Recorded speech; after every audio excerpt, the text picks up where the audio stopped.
আনুমানিক রাত 8টা সাড়ে 8টার দিকে হাসানকে তাদের বাড়ির গলিতে খুব ভয়ে ভয়ে হাঁটতে দেখা যায়। কিছু দূর যাওয়ার পরেই সে মাটিতে লুটিয়ে পড়ে কাঁপতে শুরু করে।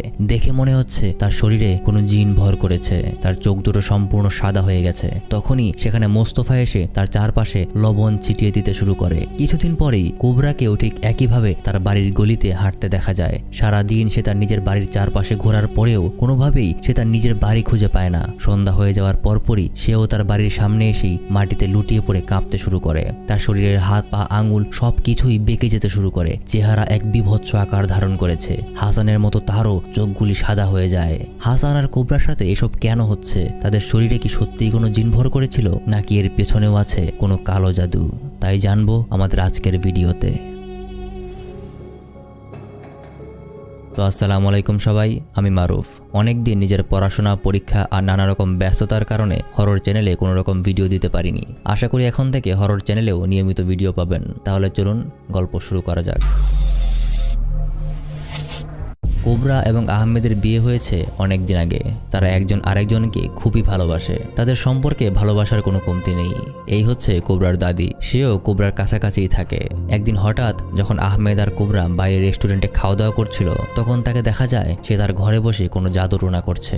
কি জাদু করছে সেটা আস্তে আস্তে সামনে বুঝতে পারবেন। কোবরা আর আহমেদ রেস্টুরেন্টে তাদের খাওয়া দাওয়া শেষে কোবরা একাই তাদের বাড়ির জন্য হাঁটা শুরু করে। কারণ আহমেদের অফিসে কাজ আছে, তাই সে রাতে বাড়ি ফিরবে। বাড়ির কাছাকাছি এসেই কোবরা যেন কেমন হয়ে যায়। দেখে মনে হয় প্রতি মুহূর্তে তার পাশে অন্য কেউ একজন হাঁটছে। নিজের বাড়ির এত কাছে থাকা সত্ত্বেও সে কোনোভাবেই নিজের বাড়ি খুঁজে পাচ্ছে না। এভাবে সারাটা দিন সে তার নিজের বাড়ির চারপাশেই ঘুরতে থাকে, কিন্তু কোনোভাবেই সে তার নিজের বাড়ি খুঁজে পায় না। সন্ধ্যার সময় এসে সে বাড়ির সামনে গিয়েই মাটিতে লুটিয়ে পড়ে কাঁপতে শুরু করে। তার শরীরের হাত পা আঙুল সবকিছুই বেঁকে যেতে শুরু করে। চেহারাটা এক বিভৎস আকার ধারণ করে। তার চোখগুলো সম্পূর্ণ সাদা হয়ে যায়। সৌভাগ্যবশত তখনই আহমেদ সেখানে এসে পৌঁছায়। সে সাথে সাথে তাকে হাসপাতালে নিয়ে যায়। হাসপাতালে ডাক্তার তাকে জানায় কোবরার মৃগী রোগের সমস্যা আছে। কিন্তু এটা শুনে আহমেদ আর কোবরা কোনোভাবেই সেটা বিশ্বাস করতে পারে না। কারণ মৃগী একটা জন্মগত রোগ। জীবনের মাঝখানে হঠাৎ করেই কারো মৃগী হয়ে যায় না। কিন্তু ডাক্তার বলে আগে যাই থাকুক না কেন, রিপোর্টে তাই এসেছে। তাই ডাক্তার তাকে কিছু ঔষধপত্র দিয়ে বাড়িতে পর্যাপ্ত বিশ্রাম নিতে বলে। কোবরা এবং আহমেদ ডাক্তারের কথা মতোই বাড়িতে ফিরে আসে। রাতের বেলা ঘুমের মাঝে কোবরা স্বপ্নে দেখতে থাকে তার বাড়ির সামনের গলিতে সে একা দাঁড়িয়ে আছে। তার ঠিক সামনেই আছে একটা ছোট্ট বাচ্চার বেবি স্ট্রলার। এর মাঝেই হঠাৎ করে কিভাবে যেন সে বাসার ভেতরে চলে আসে। সে হেঁটে হেঁটে বাথরুমে চলে যায়। বাথরুমে গিয়ে এক দৃষ্টিতে সেখানের আয়নার সামনে দাঁড়িয়ে নিজেকে দেখতে থাকে। হঠাৎ করেই সে অনুভব করতে শুরু করে তার পাশেই কেউ একজন আছে, কিন্তু সে তাকে দেখতে পাচ্ছে না। কেউ একজন ফিসফিস করে তার কানে কি যেন বলে যাচ্ছে। নিজের কানে আঙ্গুল দিয়েও সে কোনোভাবেই তা শোনা বন্ধ করতে পারছে না। তখনই সেখানে আহমেদ চলে আসে। সে এসে তাকে বলে, আমি 10 মিনিট ধরে তোমাকে ডাকছি, তুমি কি শুনতে পাচ্ছ না? কোবরা বলে যে একটু আগে সে কিছুই শুনতে পাচ্ছিল না। এমনকি সে সেটাও বলতে পারে না যে সেই বাথরুমে কিভাবে এলো। হঠাৎ করে যখন তার জ্ঞান আসে, সে দেখতে পায় সে বাথরুমে দাঁড়িয়ে আছে। আহমেদ কোবরাকে সান্ত্বনা দিয়ে তাকে নিয়ে আবার শুতে চলে যায়। কিন্তু কোবরা চলে যাওয়ার পরেও দেখা যায় বাথরুমে কোবরাই দাঁড়িয়ে আছে। তাহলে একটু আগে এসব কি ছিল? কোবরা দাঁড়িয়ে দাঁড়িয়ে এসব নিয়ে ভাবতে থাকে। সে নিজেই নিজের বেডরুমে গিয়ে দেখে তার স্বামী আহমেদ সেখানে ঘুমিয়ে আছে। অথচ একটু আগেই তার স্বামী নিজেই তাকে বাথরুম থেকে ডেকে নিয়ে গিয়েছিল। সে সাথে সাথে আহমেদকে জাগিয়ে তুলে তারপর নিজের সাথে ঘটে যাওয়া সবকিছু সে বলতে শুরু করে। কিন্তু আহমেদ তার কথার তেমন কোনো গুরুত্ব না দিয়ে তাকে শান্ত হয়ে ঘুমিয়ে পড়তে বলে। কোবরাও কিছু করতে না পেরে ভয়ে ভয়ে সে তার স্বামীর বুকে মাথা রেখে শুয়ে পড়ে। পরদিন সকালবেলা উঠে সকালের নাস্তা করতে করতে কোবরা বলতে শুরু করে অনেক দিন হয়েছে যে সে তার নানির সাথে দেখা করতে যায় না। নানি অনেক বৃদ্ধ হয়ে গেছে, হয়তো আর খুব বেশি দিন বাঁচবে না। তাদের উচিত আজকেই তাদের নানির সাথে দেখা করা। কথা বলতে বলতে কোবরা আহমেদের প্লেটে লবণটা বাড়িয়ে দেয়। তখনই আহমেদ চিৎকার করে বলে, তোমাকে অনেকবার বলেছি কোবরা, আমি খাবারে বেশি লবণ পছন্দ করি না, আমাকে কখনোই লবণ দেবে না। কোবরা খাবার খেয়ে সেখান থেকে উঠে যায়। তারপর একটা রুমের সামনে গিয়ে আহমেদকে ইশারা করে সেদিকে দেখায়। আহমেদ সেটা দেখে দরজাটা লাগিয়ে নামাজ পড়তে বসে। এদিকে কোবরা সেই রুমের দরজা খুলতেই আবার কেমন যেন হয়ে যায়। সে সাথে সাথে মাটিতে লুটিয়ে পড়ে এবং সেদিনের রাস্তার ঘটনার মতোই কাঁপতে শুরু করে। তার হাত আর আঙ্গুলগুলো কিভাবে যেন নিজের বুকের উপর বেঁকে যেতে শুরু করে। কোবরার শব্দ শুনে আহমেদ দৌড়ে তার কাছে ছুটে আসে। তখন কোবরার চোখ দুটো সম্পূর্ণ সাদা হয়ে গেছে, এমনকি তার গলার স্বরটাও ছেলে ছেলেদের মতো করে হয়ে যায়। সে চিৎকার করে আরবিতে কথা বলতে শুরু করে। আহমেদ সেদিন আবার তাকে হাসপাতালে নিয়ে যায়। আহমেদ সেদিন ডাক্তারকে বোঝানোর অনেক চেষ্টা করে যে কোবরার হয়তো অন্য কোনো সমস্যা আছে, কারণ কোবরা কাঁপাকাঁপি করার সময় আরবিতে কথা বলছিল, কিন্তু কোবরা আরবি ভাষাই জানে না। সে আরো বলে হয়তো কোবরার সাথে খারাপ কোনো জিন রয়েছে। ডাক্তার তার এই কথা শুনে তাকে বলে, তুমি একজন শিক্ষিত মানুষ, এই মডার্ন সময়ে এসেও তুমি জিনভূতে বিশ্বাস করো। হয়তো কোবরার কোরআন হাদিসের কোনো অংশ পড়েছিল, তুমি সেটা বুঝতে পারোনি। ডাক্তারের সাথে আরো কিছুক্ষণ কথাবার্তা বলে আহমেদ কোবরাকে নিয়ে হাসপাতাল থেকে বের হয়ে যায়। তারা দুজন যেতে থাকে কোবরার নানির বাড়িতে। বাড়ির কাছাকাছি যেতেই কোবরার আহমেদ দেখে নানি তাদের দিকেই কাঁপতে কাঁপতে হেঁটে আসছে। সে বাড়ির সামনে এসেই মাটিতে লুটিয়ে পড়ে। আহমেদ আর কোবরা দৌড়ে গিয়ে তাকে ধরতেই সে তাদেরকে বলতে শুরু করে, কোবরাকে এখান থেকে দূরে নিয়ে যাও, কোবরাকে এখান থেকে দূরে কোথাও নিয়ে চলে যাও। এটা বলার সাথে সাথেই সেখানে এসে মারা যায়। পরদিন কোবরা নিজেই তার নানির লাশের গোসল করায়। এখন পরিচয় করিয়ে দিচ্ছি গল্পের আর একটা প্রধান চরিত্রের সাথে। এই ব্যক্তি হচ্ছে কোবরার এলাকার মসজিদের ইমাম মাহির। কোবরার নানির লাশের জানাজা এবং কবর দেওয়ার জন্য আহমেদ এসেছে মাহিরের সাথে কথা বলতে। যখন তারা কথা বলছিল তখন কোবরা সেখানে এসে তাদেরকে জানায় গোসল করানোর সময় সে দেখেছে তার নারীর সারা শরীরে অনেক জ্বলে যাওয়ার চিহ্ন। দেখে মনে হচ্ছিল তার চামড়াটা ভেতর থেকে পুড়ে গেছে। এটা শুনেই মাহির বলে সেদিন সে চা বানানোর চেষ্টা করছিল, হঠাৎ গরম চা নিজের শরীরে পড়ে যাওয়ার কারণে হয়তো এমন হয়েছে। এত বয়স্ক মানুষ একা থাকা মোটেও উচিত হয়নি। তারপর বেশ কিছুক্ষণ সে কোবরার দিকে তাকিয়ে থাকে। তারপর কোবরাকে জিজ্ঞাসা করে, তোমাকে দেখেও অসুস্থ মনে হচ্ছে, তোমার কি কোনো সমস্যা আছে? কোবরা জানায় যে ডাক্তার বলেছে তার মৃগী রোগ হয়েছে।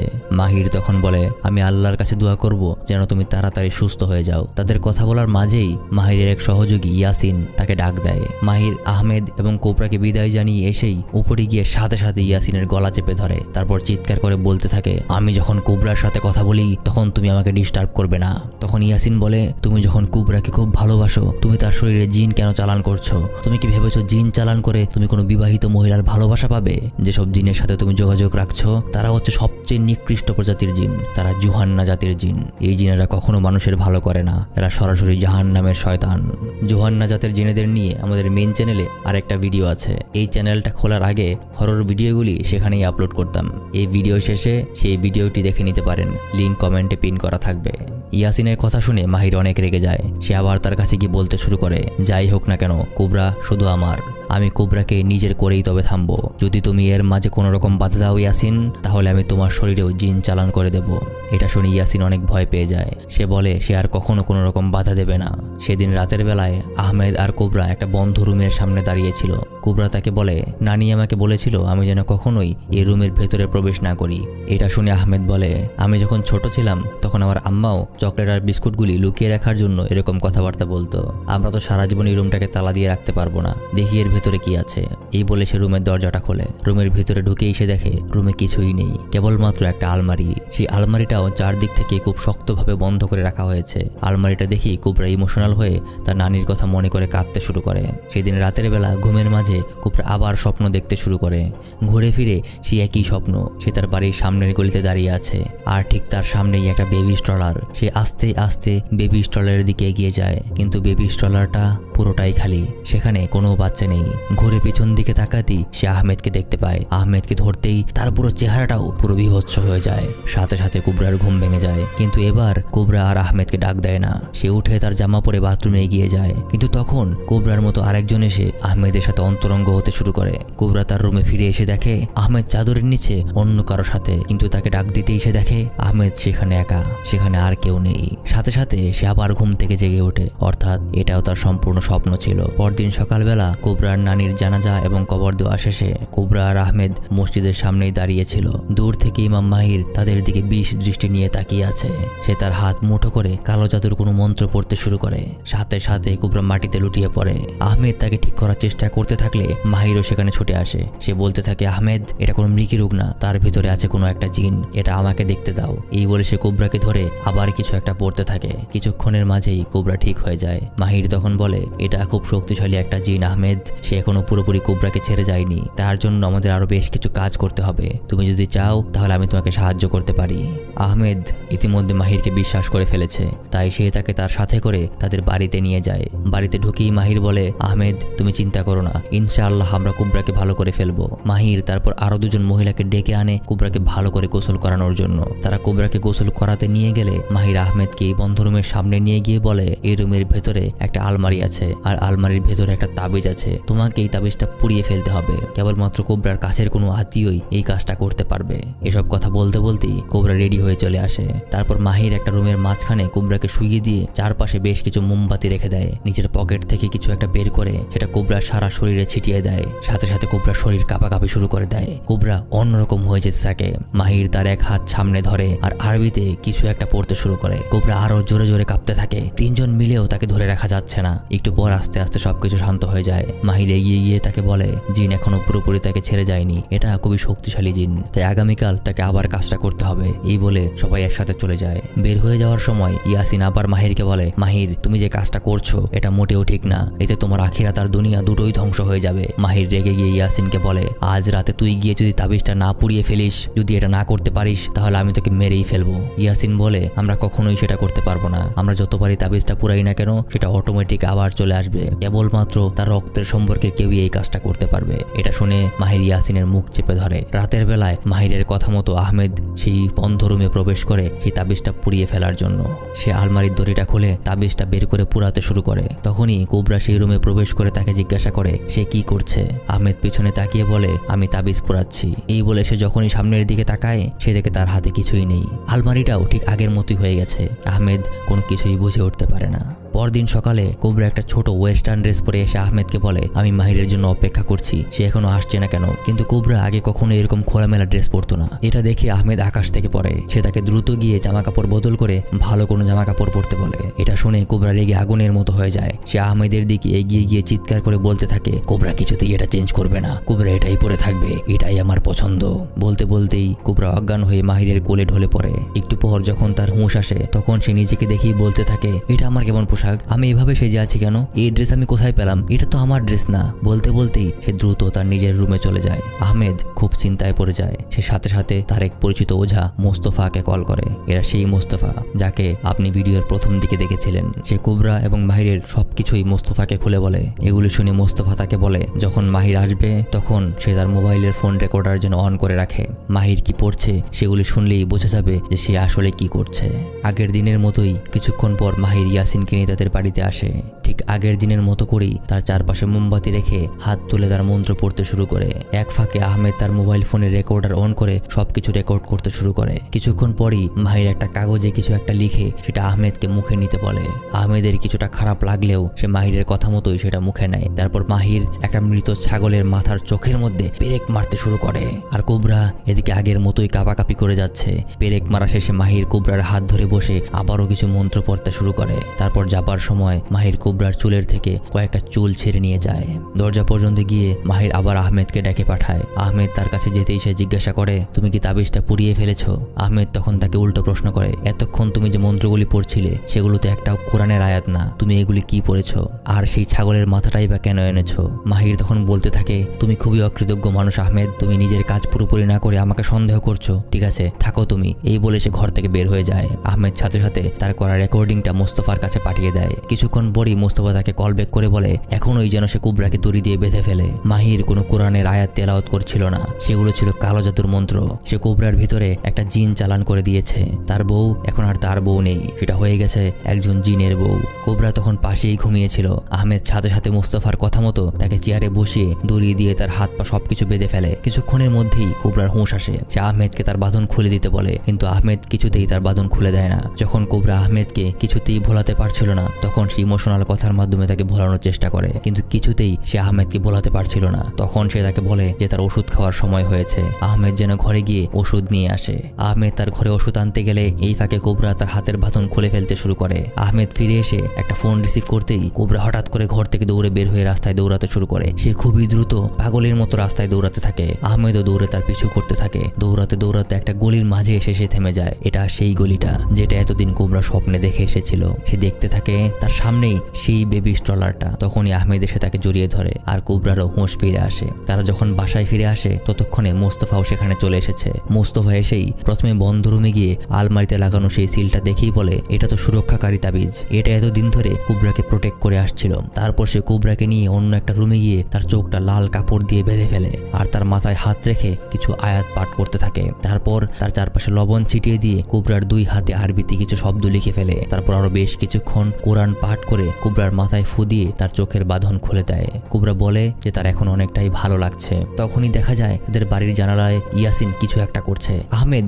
সাথে সাথে সেটা দেখে ফেলায় ইয়াসিন সেখান থেকে পালাতে শুরু করে। আহমেদ কিছুক্ষণের মধ্যেই দৌড়ে গিয়ে ইয়াসিনকে ধরে ফেলে। ইয়াসিনকে ধরে মারতে গেলে ইয়াসিন একে একে সবকিছু স্বীকার করতে শুরু করে। সে বলতে থাকে, তোমার সাথে বিয়ে হওয়ার আগে কোবরা একবার একটা পার্কে বেড়াতে যায়, সেখানেই একটা জিন প্রথম কোবরাকে দেখতে পায়। কোবরাকে দেখেই সে তার প্রেমে পড়ে যায়। তারপর থেকেই সে এক এক মানুষের শরীরে ভর করে তাকে ফলো করতে শুরু করে। কোবরার নানি এই ব্যাপারে খুবই অভিজ্ঞ ছিল। সেই ব্যাপারটা টের পেয়ে সাথে সাথে তার নাতনিকে জিনের নজর থেকে রক্ষা করার জন্য একটা সুরক্ষা তাবিজ তৈরি করে ঘরে আটকে দেয়। এই তাবিজটাই সেই বন্ধ রুমে আছে। এই তাবিজটা এমনভাবেই বানানো হয়েছে যে এটা কোবরা নিজে আর তার রক্তের সম্পর্কের কোনো আত্মীয় ছাড়া কেউই কোনোভাবেই সেটা নষ্ট করতে পারবে না।